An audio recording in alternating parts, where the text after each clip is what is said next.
Exposing the Narcissist, Vegas Murder Trial. Hello, I'm H.G. Tudor. The narcissist does not like to be exposed. There is essentially two ways that the narcissist might be exposed. The first is to actually declare that that individual is a narcissist and tell other people that that is the case. The description of being a narcissist is stigmatic. It's never used as a compliment. And even though a narcissist who is unaware will not be able to recognize that they are a narcissist, the fact that they are labelled as one offends their need for control, and in the circumstances would cause the narcissist to react in an unfavourable fashion towards anybody that would seek to label them as a narcissist. For instance, if you were to say direct to the narcissist, "You are a narcissist and here's why," not only will the narcissist not accept it, but your declaration will be a threat to control, which would then result in the narcissist needing to nullify that threat to control, most likely in a malign way towards you. The second cause of exposure, which is more common, is not so much to declare that the narcissist is a narcissist, but to expose the narcissist's actual behaviours. The individual seeking to do the exposure might not even realise the person is a narcissist, or where that they do, they decide against using that term and instead want other people to know how this person has been behaving. Typically, this might be, for instance, where an individual has been abused and has left the relationship and then wants other people to know how that person has behaved. The victim wants to, for instance, speak to past intimate partners to find out what they have to say, perhaps marrying up their own experiences, to tell family members, their own family members of the narcissist, friends, their friends, friends of the narcissist, colleagues of the narcissist, possibly even seeking to expose the narcissist's behaviour to the new intimate partner primary source. In some instances, it might be even wider. Rather than going to and speaking to those individuals direct, the victim plasters evidence and accusations about the behaviour across social media, making it known across the internet, possibly even putting up a billboard within a community. The consequence of such exposure of the narcissist's behaviour is, naturally, a threat to control. And in the circumstances, the narcissist is duty-bound to do something about that. The narcissist will need to respond to that threat to control by nullifying it. Thus, if an individual exposes certain behaviours of the narcissist in a critical fashion to the wider community, to other people within the fuel matrix, this threatens the narcissist's need for control. This will result in the narcissist rejecting what is being stated about them, possibly responding on message boards saying that it's not true, going to confront people by explaining it's not true, and invariably it would invite the likelihood of a hoover direct by the narcissist against the person that's engaging in the exposure. Largely, exposing the narcissist, however tempting, however satisfying it might be, is invariably not in your best interests for these reasons. 1. The exposure actually gives fuel to the narcissist. You may actually determine, well, I don't care if that's the case, I believe it's outweighed by the exposure. Secondly, it puts you on the radar of the narcissist, meaning that you might then be subjected to more hoovers. 3. Your exposure is a clear threat to the control of the narcissist, which is likely to result in the narcissist taking action against you.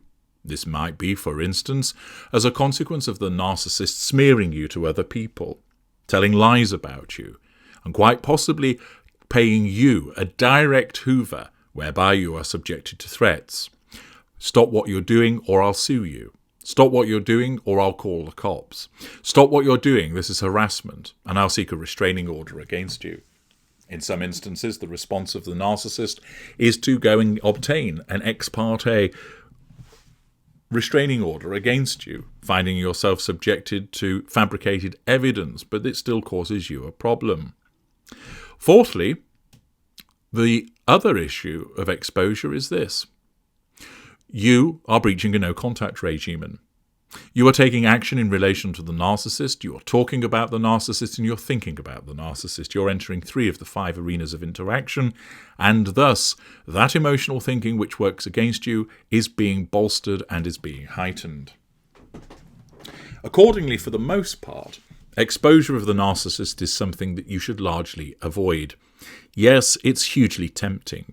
Your emotional thinking is corrupting your empathic trait of honesty, of justice, that it might be also corrupting your narcissistic trait of pride and defiance to cause you to think, I've suffered for long enough, the world needs to know what an awful person this is.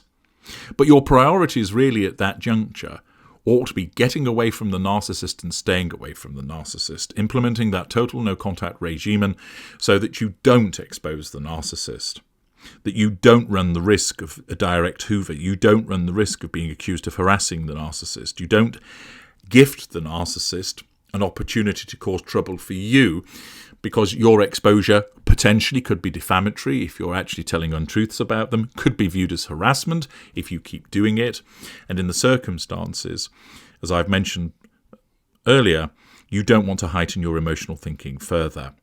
It is hard. Given the height of your emotional thinking, it is screaming at you to take action. The narcissist deserves it. Other people should know what this person is. Their family should know that they're not the good son, that they're an awful piece of shit.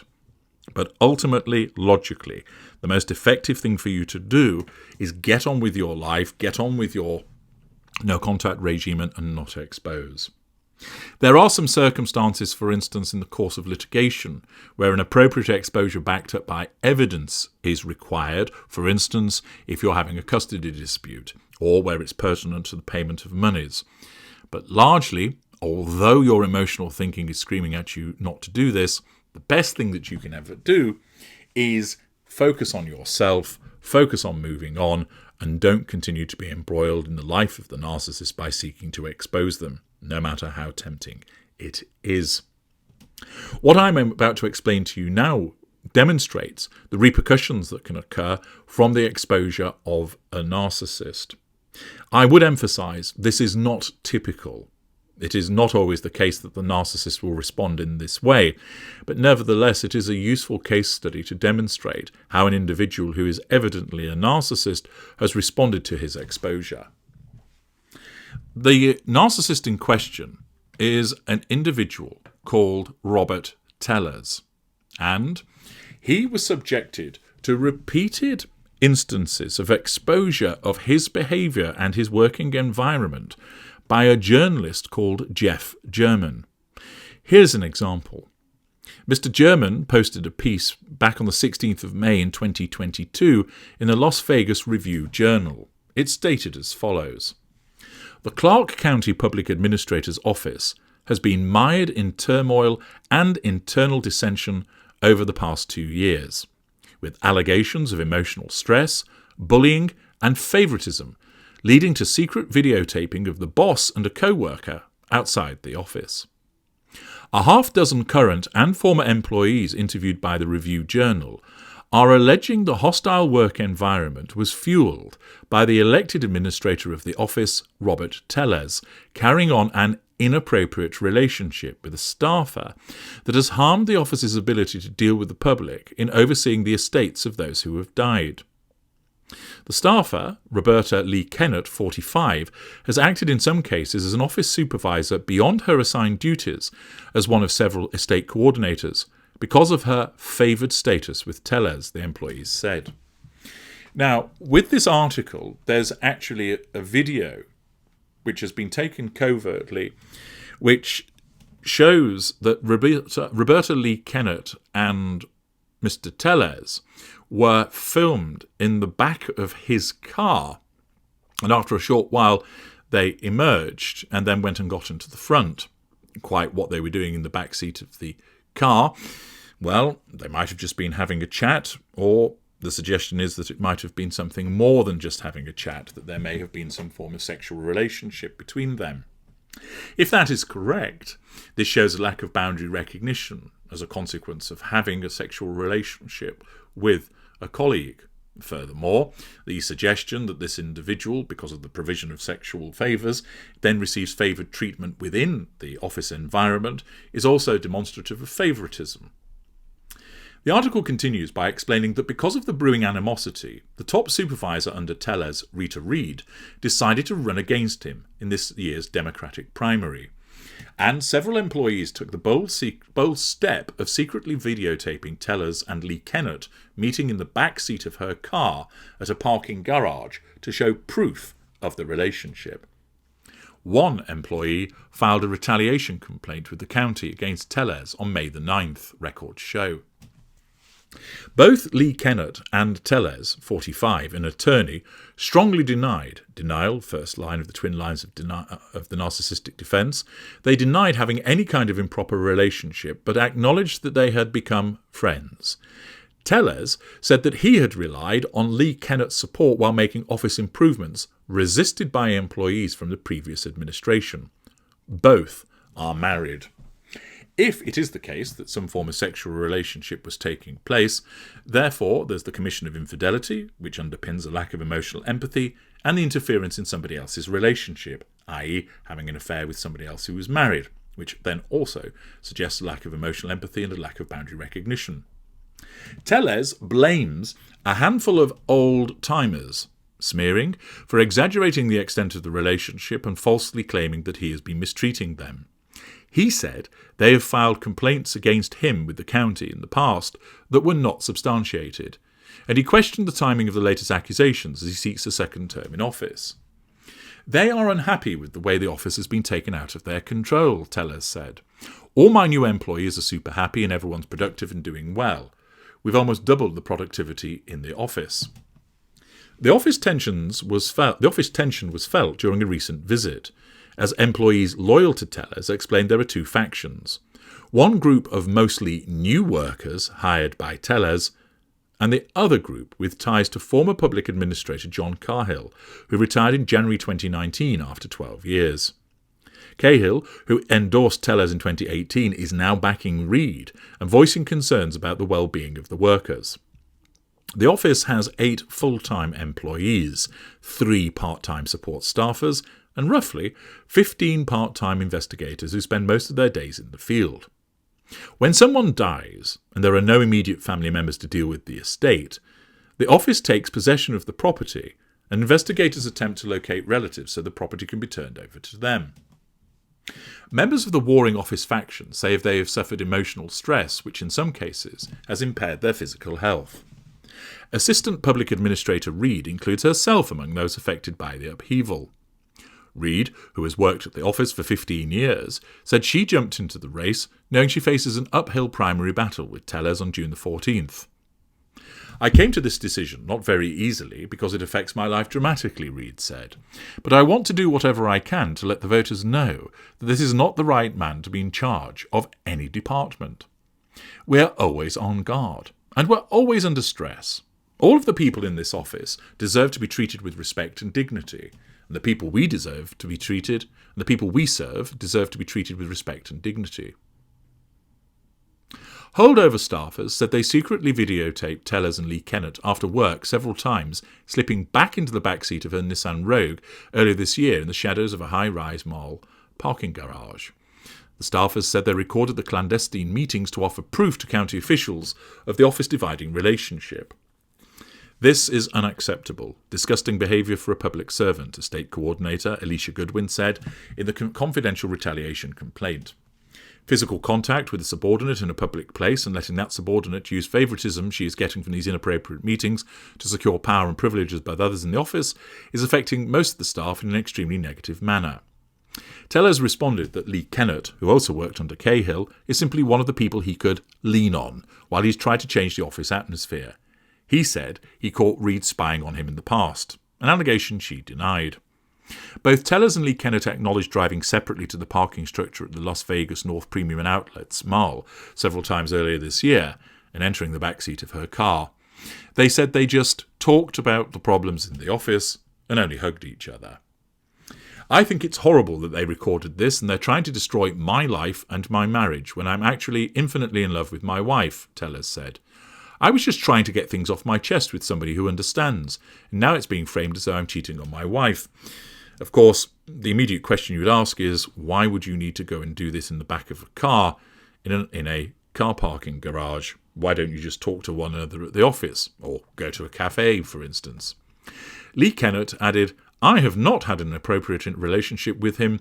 I would not be friends with a man who thinks he's going to have an inappropriate relationship with me. When asked why the duo didn't go to lunch or somewhere else less secretive to privately discuss work, Lee Kennett said they can't do that without someone in the office making assumptions about them. Well, so then you go and do something which is even shadier, which then would lead to people possibly making assumptions about you. Sounds legit. She said she suggested going into the back seat of the car because she wanted to make sure Tellez would listen to her concerns face to face. Whereas sitting in the front of the car, you can't be face to face. Tellez said that the meeting location, which is across the street from the Clark County Government Centre on South Grand Central Parkway, probably was chosen out of paranoia because of the discord in the office. Goodwin declined to comment about the claims of bullying and favouritism, but in her 19-page complaint filed with the Clark County Office of Diversity, she provided details of Tellers' relationship with Lee Kennett, the videotaping, and his alleged micromanagement of the full-time workers. See my video about the narcissist and micromanagement. The county has failed to protect employees from a mentally and emotionally abusive situation that has continued now for 2 years plus, and the mental and physical health ramifications have been felt by most of the full-time employees in this department of only 8 full-time employees, Goodwin wrote. Goodwin, who's been with the office about 5 years, also alleges in the complaint that Tellers is discriminating against her because she is Mormon and has retaliated against her since she filed a discrimination complaint with the county in 2020. Tellez denies those allegations. His response may well be, of course, that she's posing a threat to control, therefore he discriminates against her. According to her new complaint, staffers first saw Tellez and Lee Kennett getting close to each other in 2020 during the COVID-19 pandemic. He moved into a cubicle next to hers. Then they began taking walks and having lunch together. Lee Kennett was observed having numerous closed-door meetings with Tellez, where they were heard giggling. No other employees were allowed inside his office, which only has windows with a view outside the building, the complaint says. Lee Kennett has since acted with assumed authority, power and privileges since the two began their personal relationship, Goodwin wrote in her complaint. Their behaviour has very negatively affected most of the others in our department. A county spokesman declined to comment on the complaint, saying it was a personnel matter. And Deputy County Manager Jeff Wells, who oversees the Public Administrator's Office, was not made available for an interview. Because Tellez is an elected official, the county has no authority to discipline him, but it does monitor how employees are treated. Former boss Cahill said he is worried about the impact the alleged bullying is having on employee health and their dealings with the public. These employees talk daily with people who have lost a loved one in their families, he said. It's an emotional, stressful job, and to add a hostile working atmosphere to it is unacceptable. Cahill was also critical of the county's failure to stop the alleged abuse. They're being harassed, and the county doesn't seem to care, he said, and I just think that's nonsense. These employees are still county employees who have the rights of county employees. They're not his private employees. Some holdover staff, as interviewed by the Review Journal, cried while sharing details of their troubled work environment. Some asked to remain anonymous out of fear of retaliation. According to the workers, Tellez has a temper, he ignited fury, and demeans, belittlement, holdover employees. He assigns them unnecessary work, has set unrealistic performance goals, won't respond to questions they have about their changing duties, and tries to dig up dirt on them. He also prohibits them from using cell phones at work and discourages them from socialising and gossiping in the office. Anyone who questions his authority is chastised, the workers said. The employees contend that they are constantly worried that they won't properly follow his sometimes confusing directives, vagueness, and could be reprimanded or verbally abused. One worker said she eats a bag lunch every day in her car because she doesn't want to be seen socialising with staffers who aren't among Tellers' favourites. Janelle Lee, a part-time investigator, said the office environment is one of the worst she has ever seen. Lee has her own live event company, spent years putting on entertainment events on the Strip. He literally works to create division in the office, she said. He's so vindictive and so horrible. As you know from my work, the creation of division amongst people makes them easier to control for the narcissist. Everyone looks like they're in a cover-your-arse situation all the time. People are depressed, they're physically ill. One staffer told me, I'd rather have a colonoscopy every day than come here and deal with him. Janie Osuzik, who worked as an executive assistant for poor public administrators for over 30 years, said she retired in April because she got frustrated with the hostile environment. You always had to be on guard, and it made the office uncomfortable because you knew there were certain people who would run to tell us on everything, even with lies, and he would accept it as true. He would storm into my office and accuse me, false accusation, of things and never take the time to investigate anything. She said she once got so stressed that she had to take leave to deal with migraines. Those of us who were not in his favour felt that we weren't appreciated, even after all those years of working in the office, she said. It was a miserable place to work.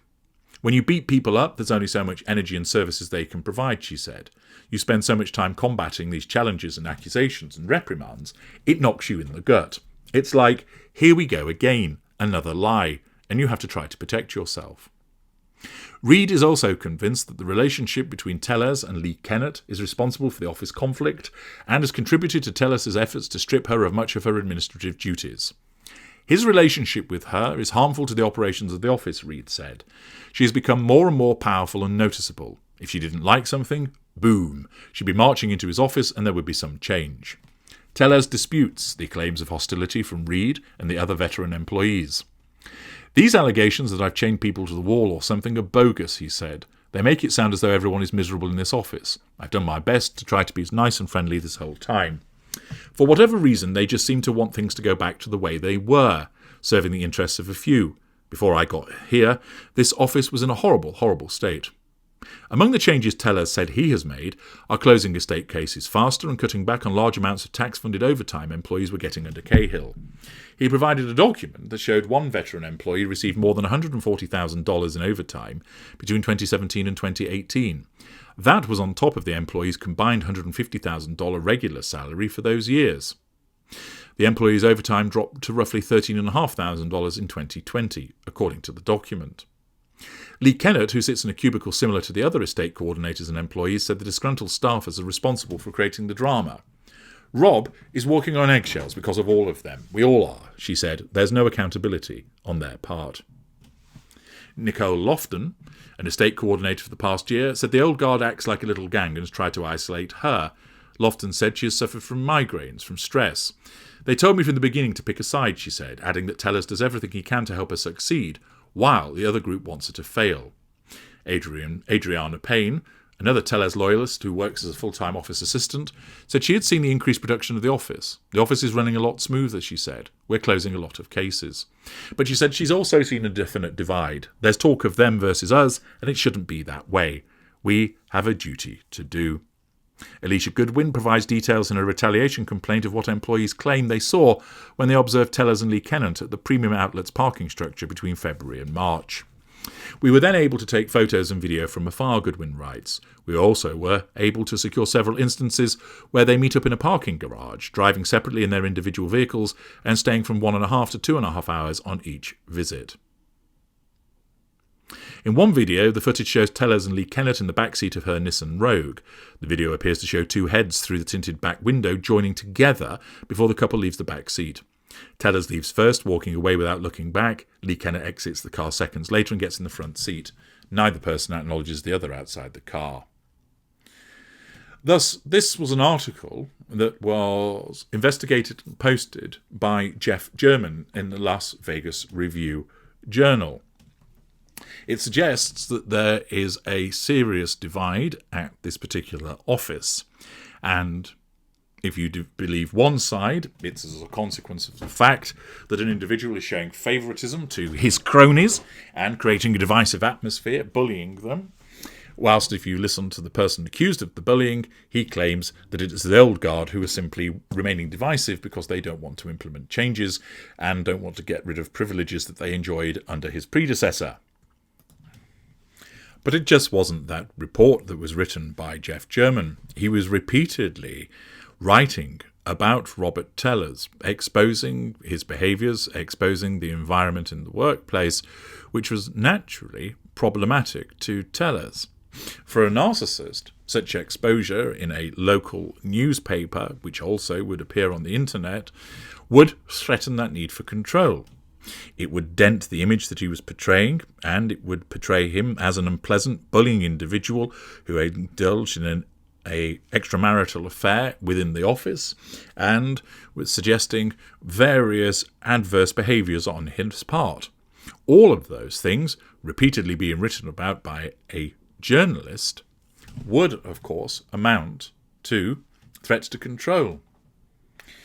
Thus, so far, there's an individual who engages in behaviours which may well be commensurate with the behaviour of a narcissist, who is having his behaviours as an elected official being exposed by a journalist in a local news outlet. So far, so much something that could occur in many places.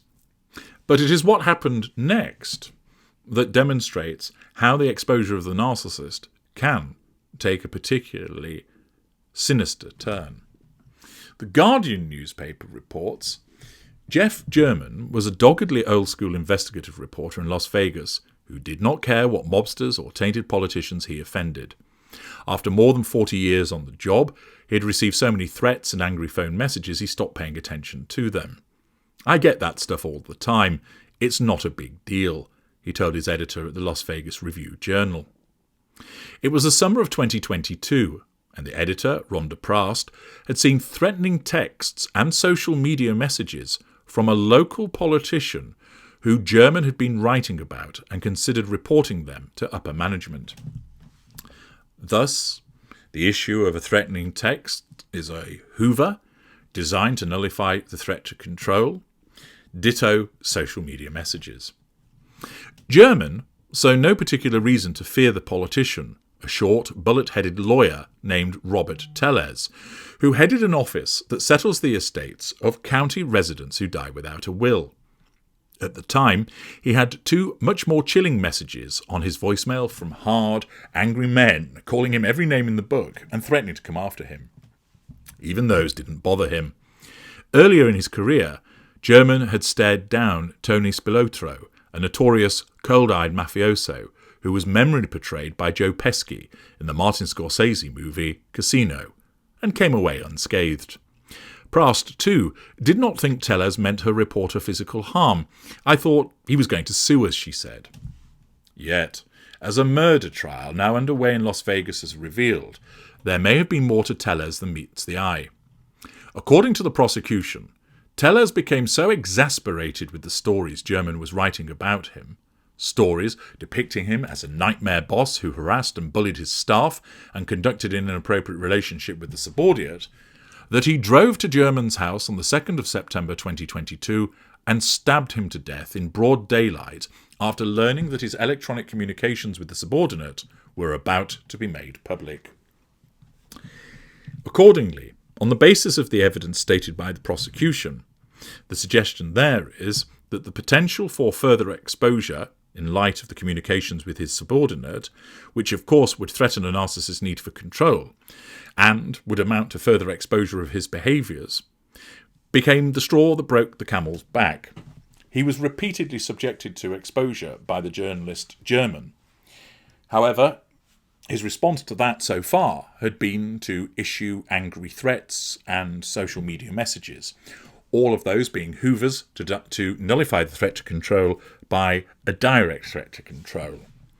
But it would appear that the cumulative effect of that and the nature of a potential exposure of his electronic communications with his subordinate, which presumably would demonstrate that an affair was taking place, was such a level of exposure that it resulted in heated ignited fury, which caused him to then go to German's house and kill him. German, who was 69, was left to die in a row of bushes along the side of his house. It was 24 hours before neighbours, alarmed by the fact that he left his garage door open and was not responding to messages, walked around his house and discovered the body. Once police arrived, however, it took just 4 days to gather enough evidence to arrest Tellez. Security video footage gathered between Tellez's house and Germans showed a maroon GMC Yukon Denali travelling between the two and a man dressed improbably in a wide-brimmed straw hat and a reflective orange jacket, walking to and from German's house with a grey bag slung over his shoulder. In their opening statement, prosecutors invited jurors to linger twice over footage showing German walking over to the side of the house where his assailant lay in wait, tussling with someone in the greenery, and the orange-jacketed assailant re-emerging and walking away with an eerie calm. The day after the murder, Tellez was found washing an identical Yukon Denali in his driveway. When police searched his house, they found a wide-brimmed straw hat matching the one in video footage that had been cut into pieces and stuffed in a shopping bag. They also found a pair of shoes matching the killer's shoved under a sofa. One of the shoes had been cut up, much like the hat, and the pieces stuffed into a baggie. Tellez had a nasty cut on one of his fingers, and when police took a sample of his DNA, they found it was a match for tissue found beneath one of German's fingernails, prosecutors said. When investigators examined Tellez's phone, they found he had searched for German's house on Google Maps shortly before the murder. There were other puzzling details suggesting this was hardly a professional hit job, which of course would fit with the response of a narcissist experiencing heated ignited fury. The man in the hat and orange jacket walked aimlessly up and down the streets around German's house before the crime, perhaps in the mistaken belief that this might confuse eyewitnesses. After the murder, he returned to his car on a neighbouring street, only to return to the scene of the crime shortly afterwards to check that German was dead, perhaps, or to retrieve something he might have dropped. Committing the crime during daylight hours made it almost ridiculously easy to track his movements via home video security systems. The district attorney's office has described the evidence against Tellez as overwhelming, a characterisation Tellez and his legal team hotly dispute. Indeed, Tellez's lawyer, Robert Draskovich, waved away much of the evidence against his client in his own opening statement, saying Tellez was the victim of a political witch hunt. Naturally, that is the cry many times of a narcissist to suggest that there are bodies and people unknown that are out to get them. The paranoia of the narcissist and blame shifting. The only rational explanation for cutting up the hat and shoes was that it made it easier for the police to conceal and plant them in Tellez's house. Blame shifting. It was the police that framed him. Draskovich portrayed his client as an anti-corruption crusader determined to push back against the old guard at the public administrator's office, which he said cut sweetheart deals with a local real estate agency to make money off the houses it handled. He described Tellez as blowing the whistle, even though Tellez was the elected leader of the office, whereas whistleblowers are typical subordinates who witness wrongdoing by their superiors. But it was precisely such whistleblowers who became German sources inside the office. 4 of the women he interviewed later went public and filed a lawsuit against Tellez and the county, in which they described a workplace where employees were forbidden to talk to each other, assertion of control, the boss made sexual advances to several women, lack of emotional empathy, lack of boundary recognition, and imposed punitive restrictions on those who resisted, punishment, nullification of threat to control. One plaintiff, Jessica Coleman, alleged that Tellez told her she would die alone, and no one would find her for a long time. Threat. She became so frightened, she said, that she contemplated hanging herself in the office to force the county to mount an investigation. Tellez has moved to have the suit dismissed, saying it is full of lies. 2 months after German's death, his colleagues at the Review Journal retrieved his notes and contacted his sources, and fleshed out a long story about Tellez, tracing allegations of anger and sexual misconduct back to his days as a law student in Las Vegas. One notable episode that came to light was an arrest for domestic violence, heated ignited fury in 2020, after his wife made an emergency call complaining that he had drunk too much and was going crazy. Part of the investigative team's goal was to pay homage to their fallen colleague in the language he understood best, old-fashioned, muck-raking journalism. All we did after Jeff was killed was work on the investigation and deal with our trauma and grief, Prost said. In a precarious news business, however, in which investigations are expensive and newsroom budgets strapped, the Review Journal has gone through 2 years of upheaval, leaving only one of German's colleagues still at the paper. Prast has moved the furthest afield to a newspaper in Bellingham, Washington. She said she was following the trial carefully and planned to fly back to Las Vegas to attend in person. "We still feel his absence 2 years later," she said of German. "I still dream about him at night. I have his picture on his desk. I hope that what people remember is not Robert Tellers and what a terrible person he is, but Jeff, the first-class human being and journalist, working to change people's lives for the better." Thus, the allegation is that Tellers, as a consequence of the ongoing exposure and increased threatened exposure, was that he would find himself subjected to that increased exposure, resulting in him then engaging in particular behaviours whereby his heated, ignited fury drove him to go and murder the individual that was exposing him. Much of his behaviour that has been described supports that of a narcissist. And there's more. Brian Erickson wrote in November the 19th, 2022, "For more than a decade, Robert Tellers yearned to climb the social and political ladders in Las Vegas. The HVAC technician enrolled part-time at UNLV's Boyd Law School and became president of the student bar. He opened a probate firm and was elected 3 years later to a low-level county office as public administrator. To some, the 46-year-old was a respected family man who fancied himself a rising star in the Democratic Party and had aspirations to become governor. He frequented Rotary Club events with his wife, May Ishmael, and was crowned one non-profits pro bono attorney of the year in 2014. All of that smacks of facade management. But to many of his classmates and employees, Tellers used his authority to terrorise, control and prey on women. They level a number of accusations. He groped another student while at UNLV. Sexual assault, lack of emotional empathy, absence of boundary recognition. He kissed his former paralegal's ear and touched her inappropriately. Sexual assault, lack of emotional empathy, lack of boundary recognition.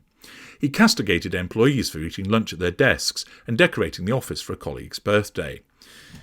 The fact that it's about somebody else's birthday and not him would threaten a narcissist's need for control, resulting in the response of castigating people. He bellowed orders and threatened to demote those he perceived to have wronged him, through use of threat. Tellers' toxic behaviour never raised alarms at the institutions that could have held him accountable. Clark County officials told anxious workers who repeatedly complained there was nothing they could do. His elected position shielded him, even when some actions were alleged to be illegal. Records show top county managers knew Tellers was arrested in 2020 and charged with battering his wife, physical abuse, while drunk, but his employees say they were never alerted. His brazen and sometimes bizarre conduct went mostly unchecked until May 2022, when Review Journal investigative reporter Jeff German exposed allegations about Tellers at the Clark County Public Administrator's office. Tellers' carefully maintained facade cracked, and he became more hostile to German and the county employees, whom he blamed for his undoing. Blame shifting. The guy had the ability to be charming, and he fooled a lot of people, says former public administrator John Cahill, who endorsed Tellers in 2018 and later became the target of his wrath on Facebook. You would never know from things before he started, being the boss, that there was anything going to be haywire. Tellers, who lost re-election in the primary, learned German was still seeking records about his work communications in late July. Tellers angrily texted one employee on August the 28th, "You will have to live with everything that has been done here." Direct assertion of control, use of guilt. A county attorney told Tellers in early September that copies of his emails would be released to German. New documents revealed. Hours later, the 69-year-old longtime reporter was stabbed to death outside his home. Tellers, charged with the grisly murder, was stripped of his office in October and denied bail. He declined to comment, and messages to his attorney were not returned. Finally, this guy got caught, says one former employee of his law firm, who provided a 2016 letter she says her attorney sent Tellers, demanding he cease behaviour deemed harassing and of a sexual nature. Interviews with 18 of Tellers' former colleagues and classmates, along with documents obtained by the Review Journal, characterise a man desperate to protect his public persona. His reputation remained untarnished by misconduct allegations that never seemed to stick, or that some say they were too fearful to bring to light. Some sources say they are still petrified a decade later, even with Tellers behind bars. They describe Tellers as changing his demeanour on a dime, shift from black to white thinking, from antagonistic and nasty to soft-spoken and caring. County employees called him tripolar, as his pleasantries would give way to hateful bursts of rage, heated ignited fury, in mere minutes. As students at UNLV revved up for their fall 2012 semester, one of the college's law school fraternities hosted its annual welcome back party. Tellez, then a 35-year-old student bar association president and night school student, was in attendance. A father of 3 in his second marriage, he still worked full-time as an air conditioning technician at the College of Southern Nevada. Small in stature, Tellez was known by his classmates as a well-spoken overachiever interested in progressive politics. In a speech to students, he referred to himself as Mr. Clean, a nod to his shiny bald head. He came from a political dynasty in his hometown of El Paso. His great-uncle, Raymond, was the first Mexican-American mayor of the city and was later tapped by President JFK to be the ambassador to Costa Rica. His grandfather served for nearly 20 years as a county commissioner, and his father served on the city council, before pleading guilty in 2008 for his part in a conspiracy to bribe local officials for votes. Becoming president of UNLV's Student Bar Association was a point of pride for Robert Tellez, his peers recall. The night of the Phi Alpha Delta Bash, there were multiple kegs, hard alcohol, a DJ and a photo booth, according to former classmate Carlos Morales and one other former student who was at the party. Tellez seemed in a celebratory mood, and as the night wore on he became noticeably drunk and slurred his words, Morales recalls. He says several people saw what happened next. Tellez put his hand on the inner thigh of a first-year law student. I grabbed him, took him into a corner and berated him, says Morales, a burly man, roughly 120 pounds heavier than Tellez. No victim ever came forward publicly, but Morales says the woman confided in him that she was uncomfortable with how Tellez touched her.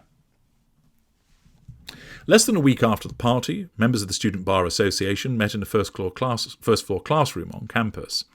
Morales and other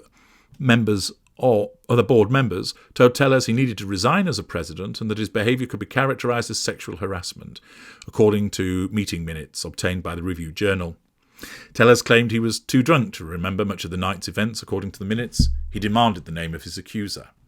Morales told the group the woman was scared to make a report because she didn't want to make waves in a small legal community. One woman said that as much as it hurt her to say it, she saw Tellez touching the student inappropriately. Another testified that she also witnessed what happened. 2 other board members at the meeting said that Tellez had also threatened a physical altercation, use of threat, with a fraternity board member who tried to prevent him from driving under the influence, lack of accountability, the night of the party. Tellez responded that he and the board member had spoken and were cool, according to the minutes. The secretary moved to hold an impeachment hearing but offered Tellez the option to resign instead. He said he would think about it, but later refused and denied touching anyone. Denial, first line of the twin lines of narcissistic defence. The law school student body that semester consisted of those who supported Tellez, or at least argued he wasn't being given due process, and those who believed the unnamed accuser and wanted to recall Tellez. Many others simply wanted to stop hearing about it. It very quickly became part of the consciousness of every student at Boyd, says Andrew Coates, a Henderson attorney, who served as vice president of the student bar and became interim president after Tellez. One student claimed in an email that Tellez had approached witnesses, another compared the scandal to a petty children's fight, and a third described nearly being punched during a dispute over Tellez. As the battle played out publicly, Tellez ostracised, isolation, and bullied the students who accused him of misconduct, according to former students. He campaigned to find out his alleged victim's identity. He threatened to sue the entire board for defaming his character, which the students would have had to report to the State Bar of Nevada. At least 3 board members resigned, including Morales, who provided the Review Journal with a letter in which Tellez referred to a possible lawsuit. Instead of an impeachment hearing, enough students signed a petition for the board to institute a vote of no confidence against Tellez. Ahead of the vote, he handed campaign flyers to students outside the school. Coates and another source independently provided what they say is an email Tellez sent to the law school's entire student body claiming his bear hug had been mischaracterised as inappropriate touching. Tellez was ousted after an online vote that October. Coates gave the Review Journal what he says was another email in which Tellez recounted his discontent with the process to his peers. The things that many of you heard were absolutely false and were fabricated in an effort to play some political game, Tellez wrote. There was absolutely no regard to the impact this would all have on me and our community. Tellez shared the investigation's findings in a 2-page email to his classmates. "I'm not the tyrant or jerk that it seems to have been asserted in rumours allegations," he wrote. Under Nevada law, student discipline records are subject to scrutiny by the state bar. It's unclear if bar officials reviewed Tellez's record because such matters are closely guarded. He graduated in the spring of 2014 and became a licensed attorney the next January. It then followed that he had political ambitions. He was a young lawyer up and coming, explains John Conger, and explained that Tellez had a lot going for him. The two men were the same age, and Conger appreciated when his well-dressed boss took him out to lunch and gave him advice. He never saw him get upset. "It's possible that because I'm not a woman, I saw a different side of him," Conger says. Two women who worked at Accolade, which was where Tellez was working as he opened Accolade Law in Las Vegas in 2015, said they saw a different side. The firm shared a small nondescript office suite on Sahara Avenue with the local homeowners association. The women, an assistant and a paralegal, worked there for less than a year. Their former boss's controlling nature came out in little ways, they say, like when he stood over their cubicles, intimidation, and demanded they not eat lunch at their desks, despite the office not having a break room. The assistant says she quit the day Tellez ran his hand down her back when they were alone together in the office. "I just froze," she says. The former paralegal, who started in July 2015, says Tellez's sexual advances were constant. Within weeks of joining the firm, she says, he called her into his office and bluntly asked, "Would you like to have a relationship with me?" Lack of emotional empathy, lack of boundary recognition, sense of entitlement. The woman, 7 years Tellez's senior and in a relationship, rebuffed his advances and reminded him that he was married, a fact he often brushed off, she says, saying he had Ishmael's permission. Almost daily, she recounts, she endured unwelcome touching.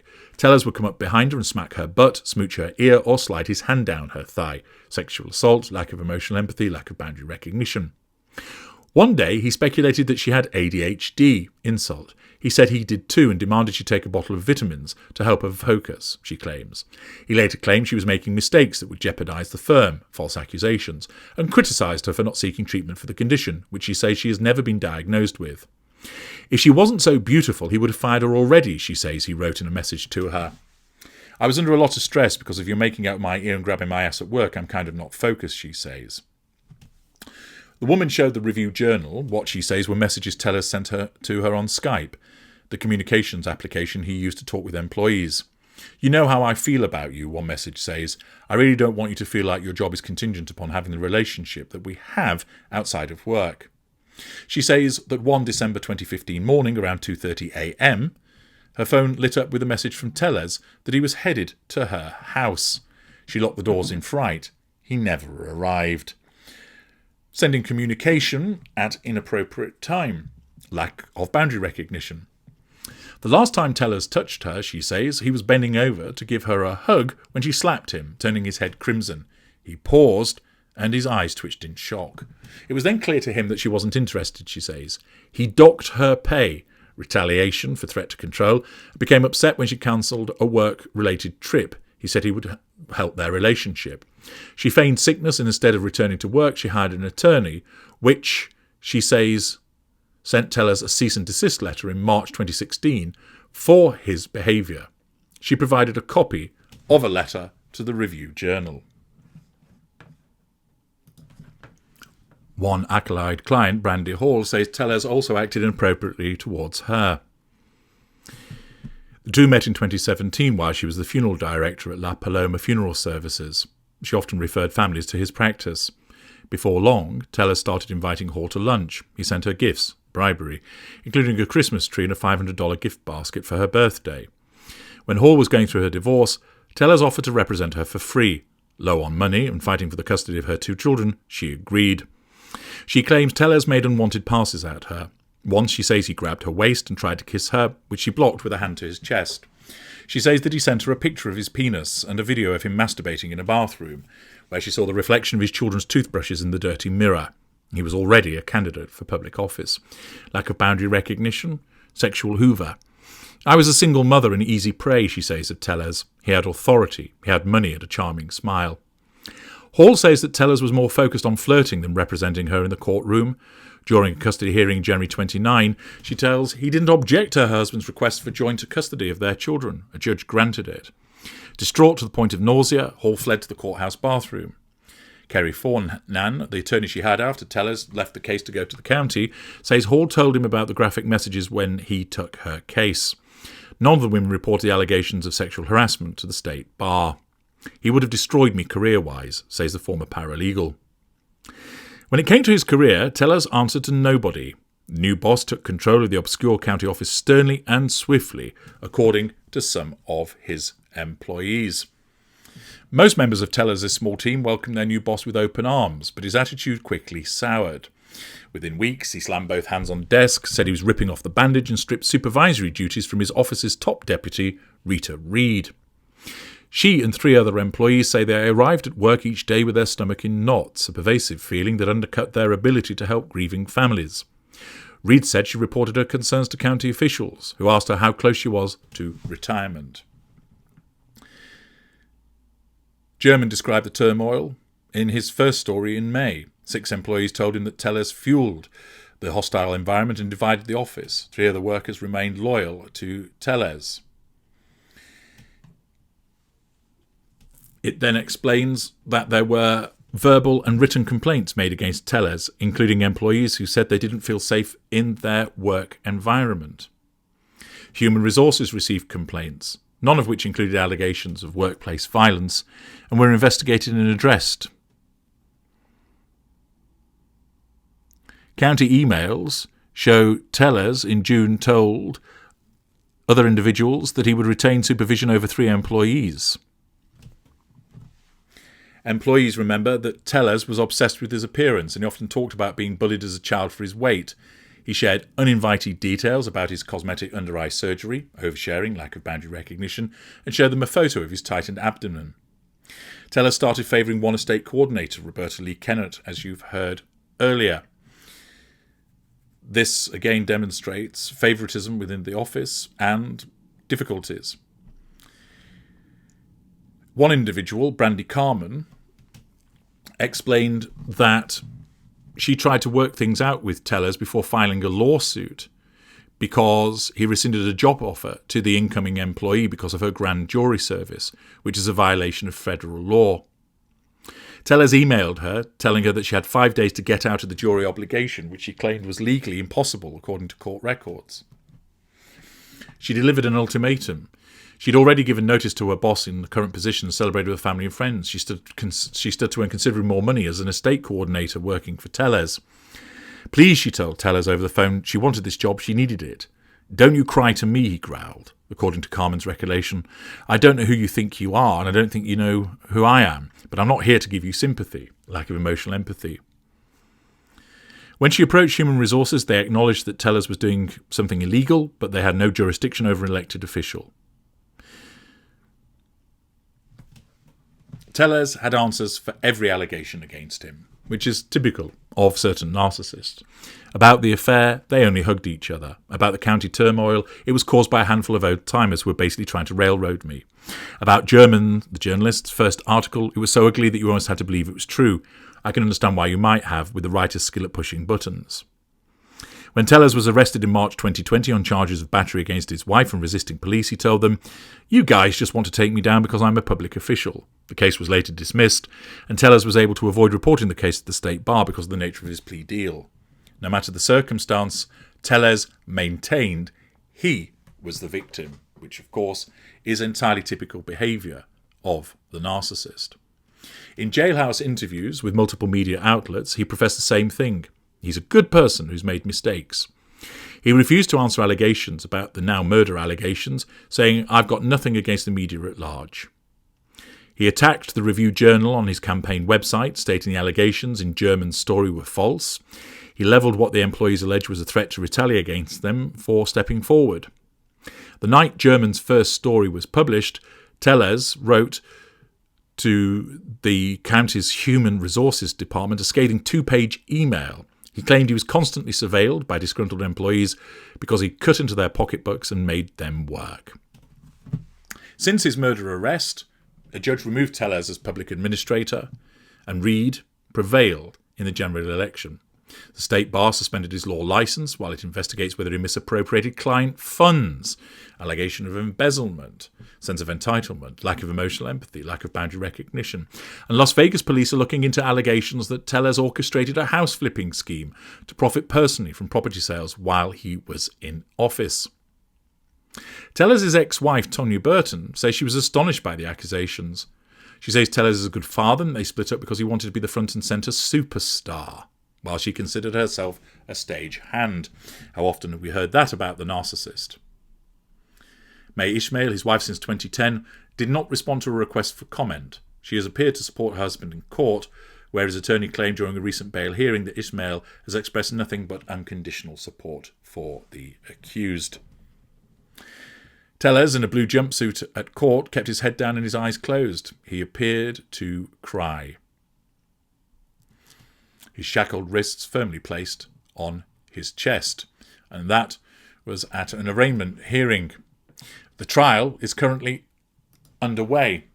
And this is an interesting example of a man who clearly presents as a narcissist based upon the evidence that I've recounted to you in detail, who then, when faced with ongoing exposure and increased exposure, was occasioned by his heated ignited fury to allegedly go and kill the person that was at the source of his exposure in what would appear to be an attempt to nullify that threat to control, and now finds himself on trial for murder. I'm H.G. Tudor. Thank you for listening.